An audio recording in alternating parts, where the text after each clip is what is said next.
କହିବାକୁ ମୁଁ ସାରା ଜୀବନ ଚାହିଁ ବସିଥିଲି ସାରା ଜୀବନ ଚାହିଁ ବସିଥିଲି। ଆପଣ କଣ ମତେ ଏତେ ଭଲ ପାଆନ୍ତି?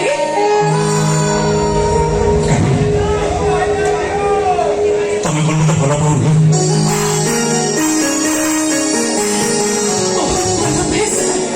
ହେଲେ କେବେ କହିପାରିନି କାହିଁକି ନା ଚନ୍ଦ୍ରକୁ ତ ଧରି ପାରିବିନି, ତାକୁ ହାତ ବଢେଇବି କାହିଁକି?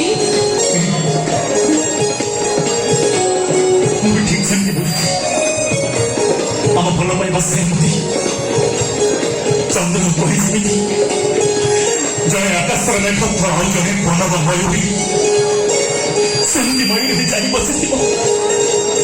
ଆମଠାରୁ ଯୋଜନାଠାରୁ ଅଧିକ, କିନ୍ତୁ ଜଣେ ଆଉ ଜଣକୁ ନ ଦେଖିପାରିଲେ ବଞ୍ଚି ପାରିବନି। ଦେଖିବାକୁ ଚାହିଁଲେ ବି ତାକୁ କେବେ ଛୁଇଁ ପାରିବନି, ଆଉ ଛୁଇଁବାକୁ ଇଚ୍ଛା କଲେ ବି ତା ପାଖକୁ କେବେ ଯାଇପାରିବନି।